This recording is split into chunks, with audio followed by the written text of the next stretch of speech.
Hey Hotshots, it's time for another one of Dale's Helps Artist thing. This is new, I don't know. And I'm gonna do one for the Blender artists on Reddit. Enjoy! Alright, what do we got here? We got Enderwolf 3000. Fuck yeah. Alright, so what could you recommend me to make the result look better? Alright, so we got the raw and then the edit. So I'm guessing that this is the raw render and that's the edited render. Alright. So let's just look at the edit then. First things first is composition. There's a lot of area down the bottom here where you could make this look a bit tighter because the composition's pretty lacking at the moment. The focus at the moment is the floor. We don't want that. We want it to be maybe the stairs or that wall. So what I would say is cut the bottom off, look at the field of view, probably to make it a smaller field of view so it's more flat, to tighten everything up a bit together. I would add in maybe a bit of bloom. I do love bloom, just to add the make the lighting pop just that little bit more. See, there's quite a contrast there. Could make it look better. Just in terms, excuse me, in terms of colors and stuff. This sort of color on the wall compared to your original one, like, yes, it does look a bit better, but I just feel like that it looks a bit green where I think you were going for a bit of yellow. I'd be adjusting that color slightly because you have these nice oranges down here, trying to match that warmth and stuff, because you do have that contrast of the cool blue giving that tech feel. Yeah, honestly, the biggest two things I would say is composition and color in this. That's all I've got to say. Alright, next person.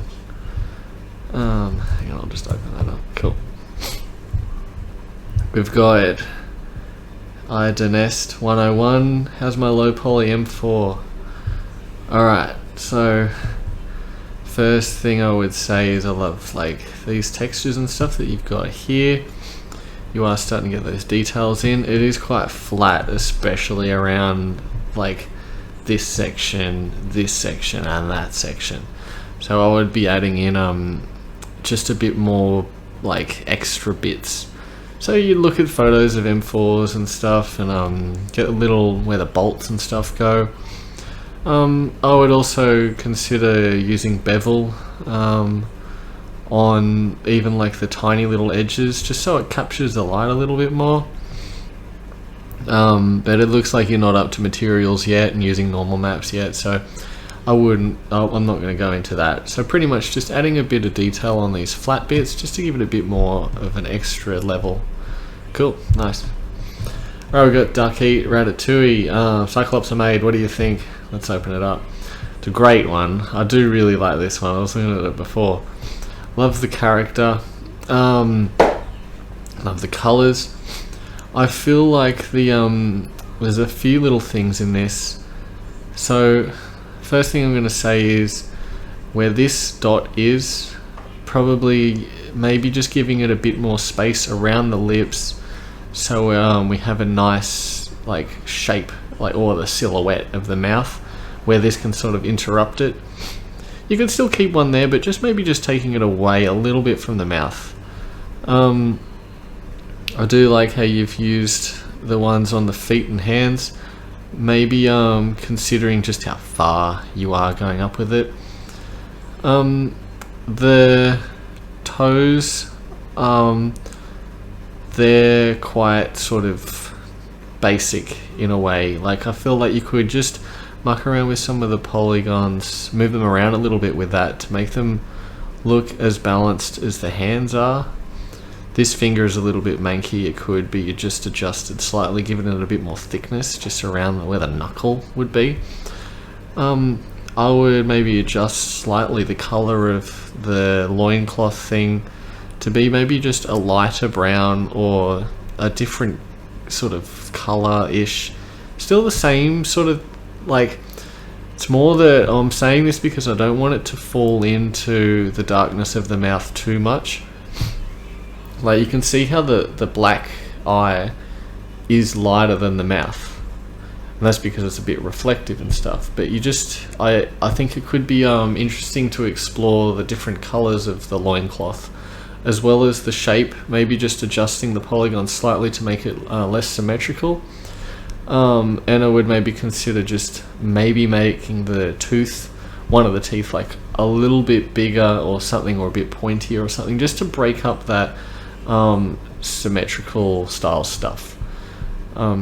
Overall though, really good render. Maybe even adding in like a bit more of a bend down here, like a bit more of a fold, and maybe just a bit more like of a bump above the toes to add a bit more like a knuckle sort of blocking, like grab thickness. But yeah, good job. Alright, we got Club Spike 2, a Spirited Away scene. Any tips on how to make this feel less flat and more lively? Alright, so we've got great little fade you got going on here. That face actually looks really cool. I like the texture on it. I would say that you're using probably oh no, you're not using a HDRI as for the trees.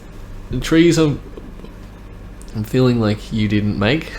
But that's okay. Maybe you did, but using some sort of asset thing or whatever. I'm more seeing this bridge.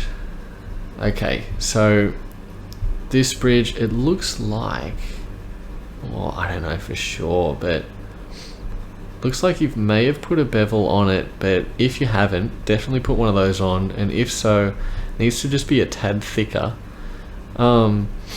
I would then also add in little notches and stuff into the bits of wood, so like just cutting a little bit in there so it's just got a bit of a crack or whatever. Consider the direction of the wood as well. Think about if this was actually made from wood, how would you build it? Like, that's like, you know, you'd have the little bumps and cracks and things that have happened. Like, they don't cut wood like that. Like, this is a little bit better how it's following the direction, but yeah, this is the main thing. Then you've got the background there too, where it's lacking detail, and that's basically why it's so flat. There's like, when I say lacking detail, I mean that it doesn't have like clumps of detail. So you've got all the textures and stuff over it, but they're quite like, they're not high contrast textures. They don't have a lot of detail or change as they go through. And so like they're quite red, they're quite like flat basically. You can add more by adding like more shadows, like colored lights. That will really add to it. So just a slight yellow light, and then on the other side, so you'd have like, say, a yellow light here shining down, then you'd have a blue light shining up here. It'll give a nice like depth to it, just to capture those other sides. So lighting will really help. I would also add in some fog in the background, creeping up into the bridge, maybe only just cutting off, like, maybe where that house is, sort of thing, because it's going to add that bit more of the depth of breaking up the further trees and the closer trees, and probably even depth of field too. That's pretty good. Yeah, that's alright. Okay, next one. Got Crossman 12. Okay, another tutorial render. Not my favorite in my opinion, but I enjoyed making it. But what do you guys think? Alright, let's have a look. This water's pretty good. Just down here, you might have needed more polygons or something, maybe, or like more resolution, just because it's starting to get like that artifacty look. And I would say it's just because because it's only on this part, let's say it's missing those little effects, that little resolution. I love the little blue thing coming out from the bottom. I'm loving these leaves and stuff too. Just being aware of that it's going into the rock, so it's just something to be aware of. Also considering where you put them. These would be coming out of the crevices, like as if they've grown through the rocks and everything. So you'd be wanting to put them in the parts where the rocks join, rather than directly on top of the rocks. These parts as well are quite thick compared to their second parts there, so maybe just making this a bit more subtle. I do like how you've got like the notches and stuff out of the bricks and everything too. As well as your lighting is really good. I really like I would say this is like two lights maybe, I don't know, I can't really remember, but so you got like the yellowish sort of light coming down this way, and then like the purpley bluey light coming the other way. I would just say too, probably cropping it just a little bit tighter, putting it slightly to the side. So you're using like the rule of thirds to present it just in a more interesting way, rather than this is very much presented as a model, very directly in the middle. And like this is more now getting into art. But yeah, good choice of colors, really good. Alright, next one. Andy Andre 77. I made a lamp. Please critique the model and the lighting. Alright. Great colors, great design with your colors. Okay, so let's just start off with this one real quick. So the red is really good. This metallic kind of looks a bit fake in a way. Like it's it's just sort of missing something. Let's see, what would it be? It's just honestly, yeah, it's just bland. I think that's probably what it is. So like I would use just a slightly colored light to add just that little bit of like naturalness to it, rather than a pure white light. But that's more from an artistic sort of thing. Your cropping is really tight. Give it a bit of breathing room on anywhere where the main subject is close to the frame. We need that sort of breathing room as an audience member. I'm loving the cord. The cord's really good. This sort of brush steel, I'd be considering actually which direction that brush steel should be going. And I think because it's missing down here, that might be why it's feeling lost. Also the lack of polygons in this corner here is making you see the segments a bit more. Just something to consider just putting in.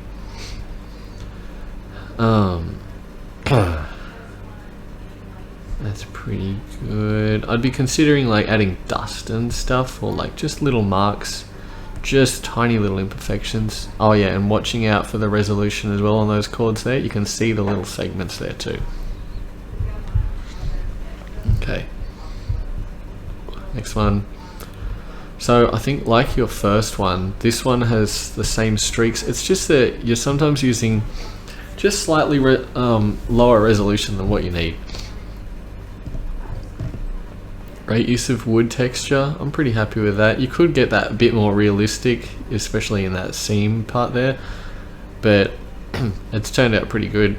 Obviously a really good use of the direction of lines, and same thing, yeah, you need to check your UVs as well as like the amount of detail there. I'd be considering adding a bevel just so then it can get that nice smoothness around the edges.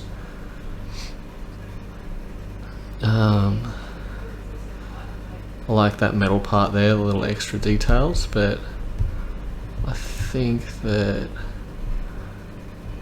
yeah, it's like, oh yeah, and same on the base here. You could add a little bit of extra texture or something on that. Yeah, you can see that, yeah, it's just a white light. I'd just be adding either like a light yellow or a blue. I know that you do have this light in here too that is emitting some light. That would probably also mean that this area here is quite lit up too, so I would even just put in a little point light or something in there just to help it and control it a bit more. Last one, great use of reflection. I would just say consider maybe even using a HDRI or something if you haven't. It's hard to tell, but to just add that extra level of reflections that it can catch, rather than just the white light and then the second light probably in the background to light the rest up. This has better wood here, I would say, just in that one section. Oh yeah, watch out for, see how it's catching, like you can see the orange bit just under here, so I'd just move that just up a little bit higher.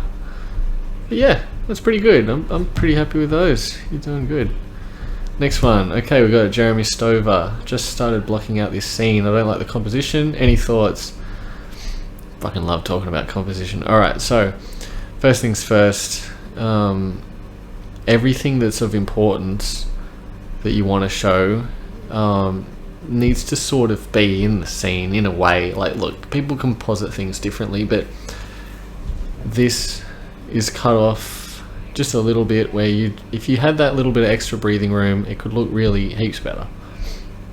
Now, if I was to compose this just using this one camera angle, I would just move the camera slightly up so that the bottom section here is cut out, and then we can see the top of that treehouse. Then to sort of balance it out, I would probably put some bushes on the outside of this fence, just on these sides here, to get it that sort of like mountainous wavy line with the fence. If I was to change the composition though, you really have to think about what you're focusing on. See, at the moment here, you're focusing on sort of like 4, maybe 3 things.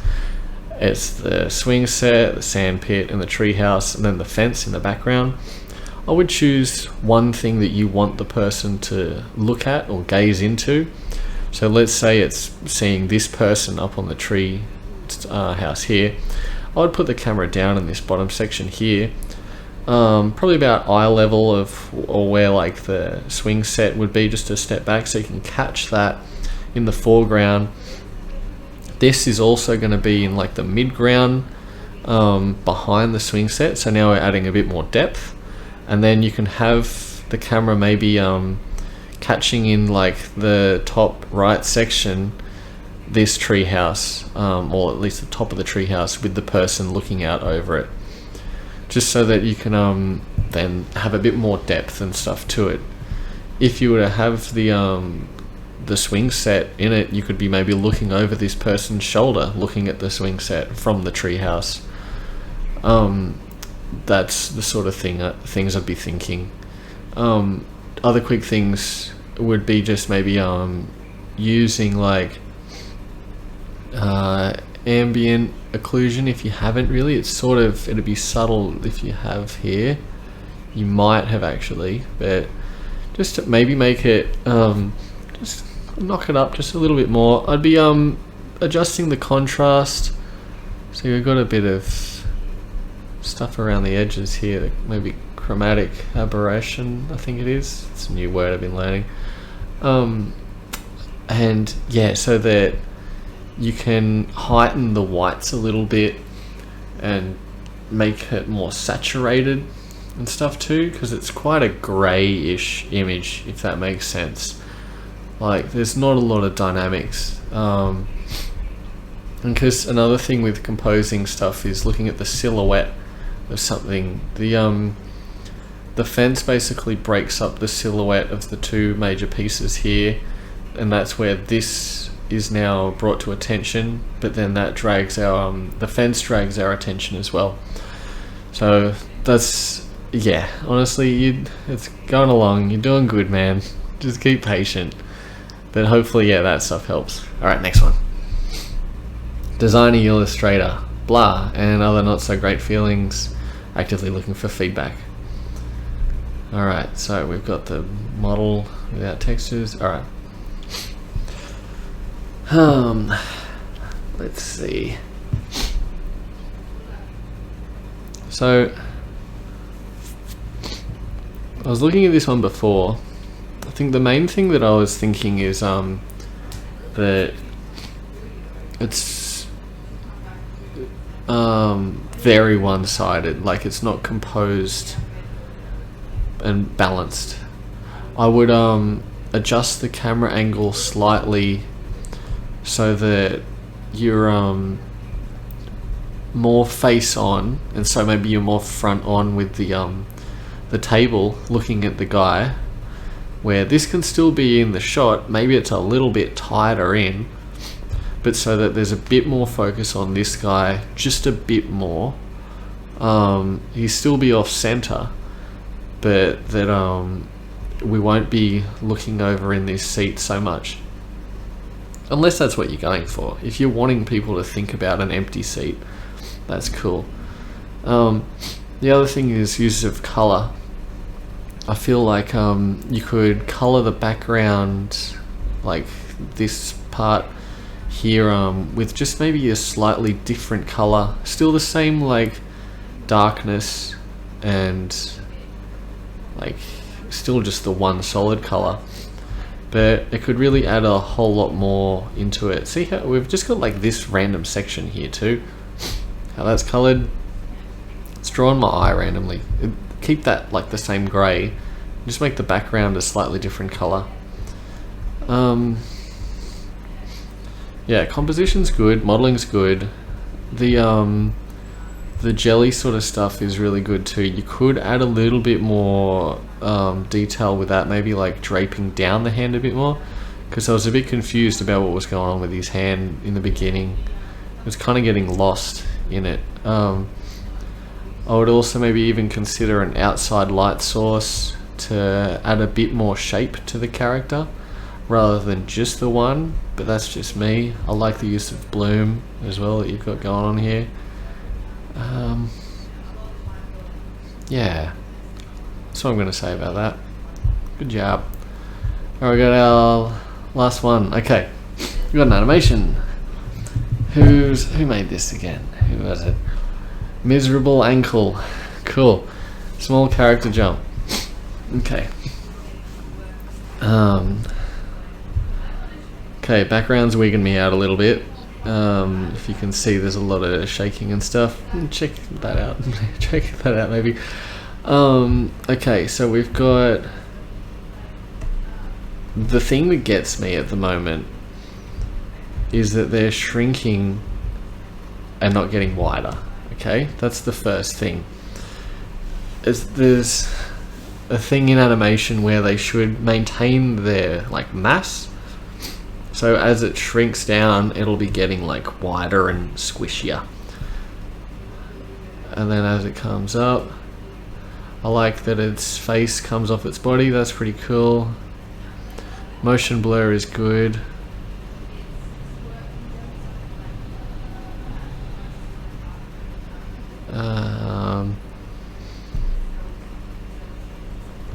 Let's see it again. I do like the claymation look of it too. I think that was really good.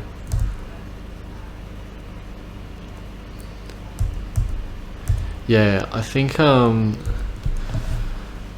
it's really the mass thing. If you can fix up just maintaining its mass as you're going up and down, it'll make it look a whole lot better. That and just maybe a bit more of a jiggle as it comes up, because obviously it's like a jelly character. Yeah, pretty good stuff, man. Alright, that's it. That's for me. Catch y'all.